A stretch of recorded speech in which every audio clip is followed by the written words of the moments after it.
প্ৰিয় দৰ্শক, এইকেইদিন মই আপোনালোকক জনাবলৈ চেষ্টা কৰিম অইল ইণ্ডিয়া লিমিটেডত গ্ৰেড 3 চাকৰি সময়ে সময়ে খালী হৈ থাকে আৰু ভাৰতবৰ্ষৰ বিভিন্ন ঠাইত তেওঁলোকৰ শাখা আছে, অসমতো আছে। সেই শাখাসমূহত বিভিন্ন প্ৰকাৰৰ গ্ৰেড 3 যেতিয়া পদ খালী হয়, তাৰ বাবে কি কি যোগ্যতা লাগে, চিলেকশ্যন প্ৰক্ৰিয়াটো কি হয়, চেলেৰি কেনেকুৱা হয় আৰু কি কি বেনিফিট পায় চেলেৰিৰ বাহিৰে, এই সকলোবোৰ কথা আপোনালোকক জনাবলৈ চেষ্টা কৰিম, যাতে আপোনালোকে সকলো কথা গম পাই থাকে যে অইলত গ্ৰেড 3 চাকৰি কি কি ওলায় আৰু তাৰ বাবে কি কি যোগ্যতা লাগে, চেলেৰি কিমান হয় আৰু চিলেকশ্যন প্ৰক্ৰিয়াটো কেনেকুৱা হয়। গতিকে এইটো এটা কেৰিয়াৰ অৰিয়েণ্টেড ভিডিঅ'। কেতিয়া পদ খালী হয় সেইটোতো ক'ব নোৱাৰোঁ, সময়ে সময়ে হৈ থাকে, প্ৰত্যেক বছৰে হয়, বিভিন্ন সময়ত হয়, বিভিন্ন ঠাইত হয়। খালি তাৰ বাবে তেওঁলোকৰ অফিচিয়েল ৱেবছাইট যদি আপোনালোকে ভিজিট কৰি থাকে, তেতিয়া আৰু অধিক তথ্য গম পাই থাকিব। অইল ইণ্ডিয়া লিমিটেডৰ যি অফিচিয়েল ৱেবছাইট সেয়া। গতিকে আৰম্ভ কৰোঁ। অইল ইণ্ডিয়া লিমিটেডৰ বিষয়ে জানেই, ভাৰত চৰকাৰৰ এটা বহুত ডাঙৰ নৱৰত্ন পাব্লিক ছেক্টৰ আণ্ডাৰটেকিং হয়। আৰু ইয়াত মই এটা প্ৰথম ক'ম, ছিনিয়ৰ এছিষ্টেণ্ট 1 বা ষ্টেনোটাইপিছ বুলিও কয় grade 3। Grade 7 scale of pay' হ'ব 16,000 টকাৰ পৰা 34,000।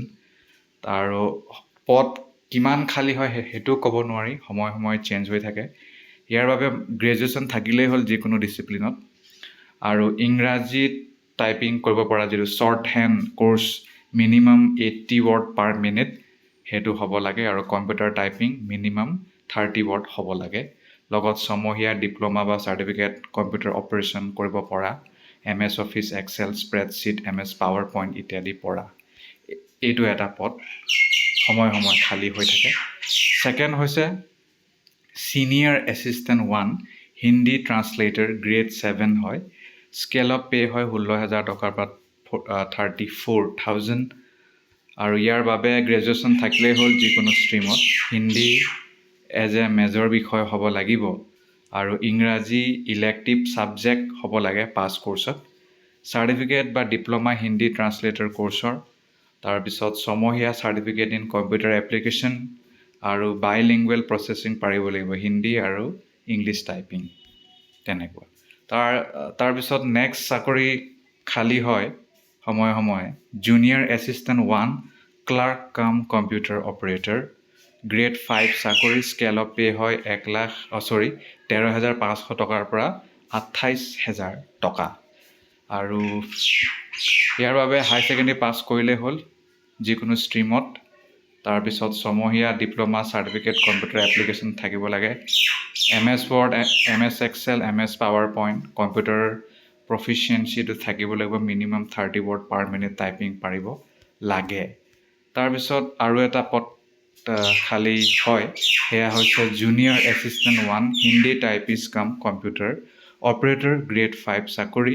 স্কেল অফ পে' 13,500 টকাৰ পৰা 28,000 টকা। আৰু ইয়াৰ বাহিৰে আকৌ তেওঁলোকৰ প্ৰমোশ্যন থাকে, DA থাকে, মেডিকেল বেনিফিট থাকিব, HRA থাকিব, ইনক্ৰিমেণ্ট থাকিব, DA যদি ক'ৰবাত যাব লগা হয় সেইটো সময়ে সময়ে পাই থাকে। আৰু ইয়াৰ বাবেও হাই ছেকেণ্ডেৰী পাছ কৰা যিকোনো ষ্ট্ৰীমত, তাৰপিছত ছমহীয়া ডিপ্ল'মা চাৰ্টিফিকেট কোৰ্চ কৰা, কম্পিউটাৰ এপ্লিকেশ্যন আৰু MS Word, MS Excel, MS power point লাগিব জ্ঞান, bilingual Hindi English typing 30 word per minute লাগে, আৰু তেনেকুৱা কথা। বয়সটো সাধাৰণতে জেনেৰেলসকলৰ 18 পৰা 30, SC সকলৰ 18 পৰা 35, OBC সকলৰ 18 পৰা 33 ইত্যাদি কথা ইয়াত উল্লেখ আছে।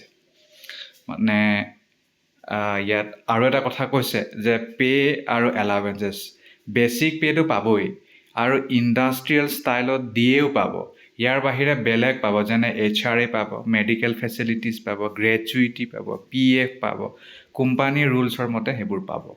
যেতিয়া চাকৰিটো ওলাব তেতিয়া এপ্লিকেশ্যন ফিটো হয়তো কম বঢ়া হৈ থাকিব পাৰে, আৰু সকলো কেটেগৰীৰ কাৰণে বেলেগ হ'ব, সেইকাৰণে মই ইয়াত নকওঁ। চিলেকশ্যন প্ৰক্ৰিয়াটো ষ্টেজ 1 কম্পিউটাৰ বেছ টেষ্ট হ'ব, ষ্টেজ 2 স্কিল আৰু প্ৰফিচিয়েঞ্চি টেষ্ট হ'ব। কম্পিউটাৰ বেছ টেষ্ট বুলি ক'লে জেনেৰেল ইংলিছ আৰু জেনেৰেল নলেজ এৱাৰনেছ আহিব 20%, ৰিজনিং, এৰিথমেটিক, নিউমেৰিকেল আৰু মেণ্টেল এবিলিটি 20%, ডমেইন আৰু ৰেলিভেণ্ট টু ছাবজেক্ট নলেজ 60% আহিব, টোটেল 100% হ'ব। নিগেটিভ মাৰ্ক নাথাকে সাধাৰণতে কম্পিউটাৰ বেছ পৰীক্ষাত, পিছলৈ কি হয় নাজানো, আৰু দুঘণ্টীয়া পৰীক্ষা তেনেকুৱা কথা।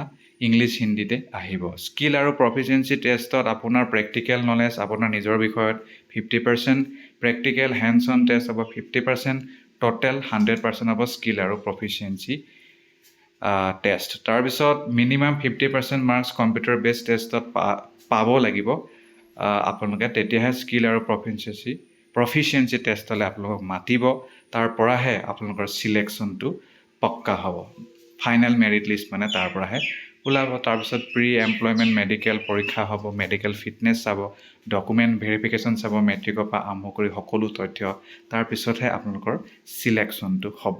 সেইকাৰণে তেওঁলোকৰ অফিচিয়েল ৱেবছাইট সদায় ভিজিট কৰি থাকিব, সকলো তথ্য তেতিয়া গম পাই থাকিব।